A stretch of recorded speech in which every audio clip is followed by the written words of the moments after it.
Bonjour, bienvenue sur jeuxcompris.com. Dans cette vidéo, l'intérêt c'est de vous entraîner à utiliser une équation de cercle pour résoudre un problème. Comme d'habitude, dans un premier temps, je vous invite à faire pause, essayer de répondre aux différentes questions, elles sont indépendantes, et on se retrouve tout de suite après pour la correction en détail. Allez, on passe à la correction et dans la première question, on vous demande si le point A appartient bien au cercle C et le cercle C, vous en avez une équation. D'une manière générale, pour répondre à ce type de question, si je prends un point A, j'appelle XA, YA ses coordonnées, eh bien il vous suffit de remplacer le X et le Y de votre équation par les coordonnées de A. Et là, deux possibilités. Si, lorsque vous calculez le membre de gauche, vous obtenez bien 20, eh bien ça veut dire que votre point A, il appartient bien au cercle. Et si vous obtenez un résultat différent de 20, eh bien ça veut dire que votre point A n'appartient pas au cercle. C'est aussi simple que cela. Donc allons-y pour les calculs. Je prends le membre de gauche, je remplace X et Y par les coordonnées de A. Alors l'abscisse de A, c'est 0. L'ordonnée de A, c'est moins 5. 0 moins 2, ça fait moins 2. Et moins 2 au carré, c'est comme 2 au carré, ça fait 4. Je vous rappelle, important, un carré, c'est toujours positif. Plus moins 5 plus 1, on fait attention, à moins 5 plus 1, ça fait moins 4. Et moins 4 au carré, c'est comme 4 au carré, c'est pareil, ça fait donc 16. Et 4 plus 16, eh bien ça fait exactement 20. Conclusion, eh bien mon point A, il est effectivement sur le cercle C. Donc j'ai noté la conclusion et on passe à la question 2 où on vous demande le diamètre du cercle C. Et là, il faut bien connaître son cours pour comprendre comment est fabriquée une équation cartésienne de cercle. Alors, je vous rappelle qu'une équation cartésienne d'un cercle de centre C et de rayon R s'obtient à l'aide de la formule suivante. Et là, regardez, on a exactement une formule du même type.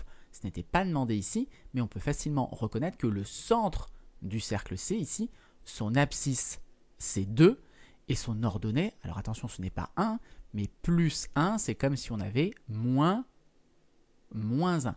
Donc l'ordonnée du point C, c'est moins 1. Donc vous voyez que juste en regardant une équation cartésienne de cercle et en connaissant bien son cours, on retrouve les coordonnées du centre. Et quand on regarde le second membre, eh bien là il faut savoir que c'est R au carré. Donc ici je sais que le rayon au carré c'est 20. Donc j'ai écrit soit R le rayon du cercle C, donc je sais maintenant que R au carré ça vaut 20. Moi je cherche le diamètre, je sais que le diamètre c'est 2 fois le rayon, donc je vais d'abord trouver le rayon pour ensuite multiplier par 2 pour obtenir le diamètre. Je connais ici R au carré qui donne 20, donc le rayon c'est la racine carrée de 20. Alors racine carrée de 20, ça ne tombe pas juste, on peut un petit peu améliorer l'écriture en remarquant que 20 c'est 4 fois 5, donc racine carrée de 4 fois 5 je peux casser en 2, ça fait racine carrée de 4 fois racine carrée de 5, et racine carrée de 4 c'est 2, donc ça me fait 2 fois racine carrée de 5, ce que je peux écrire plus simplement 2 racines de 5.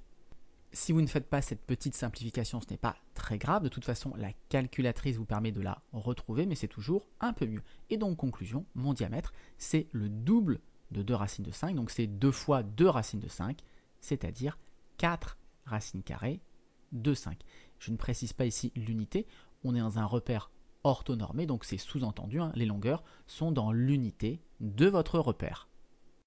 Allez, on passe à la question 3. Il s'agit donc de déterminer par le calcul les coordonnées des points d'intersection du cercle C avec l'axe des ordonnées. Donc là j'ai fait un schéma, on a notre cercle C, alors ce n'est pas exactement là qu'il se situe, mais c'est juste pour bien comprendre l'idée.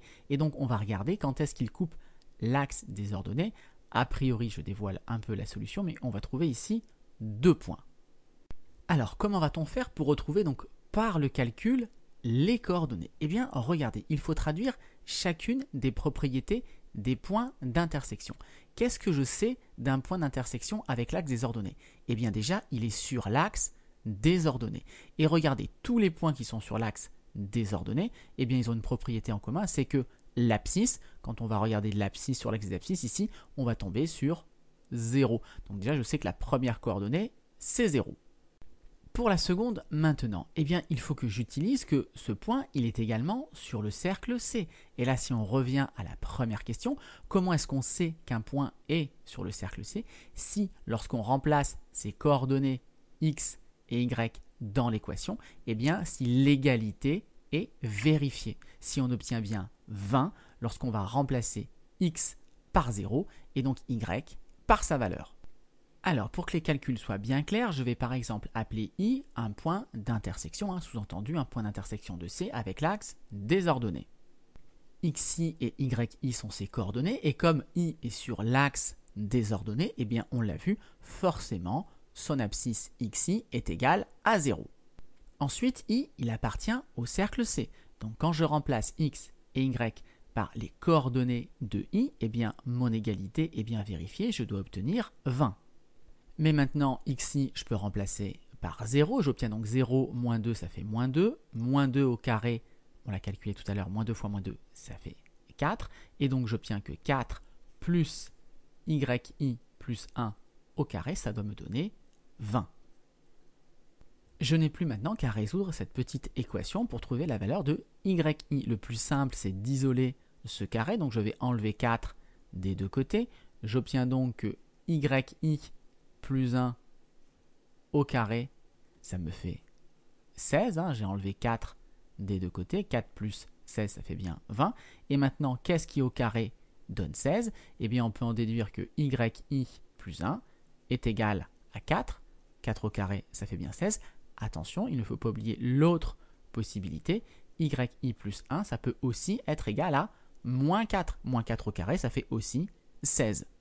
Notez bien la différence avec la question 2. R au carré égale 20, on a juste mis une seule possibilité, R égale racine de 20.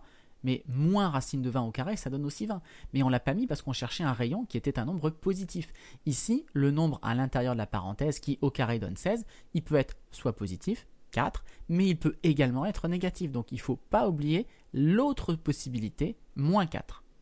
Et donc finalement, il y a deux possibilités pour yi. Yi peut être égal dans le premier cas à 3. 3 plus 1, ça me donne 4. Et dans le second cas, yi, il peut être égal à moins 5. Moins 5 plus 1, ça fait bien moins 4. Et donc on trouve deux points d'intersection. Voilà, c'est tout pour cette vidéo. Comme d'habitude, si vous l'avez appréciée, eh bien n'hésitez pas à la partager et à la liker.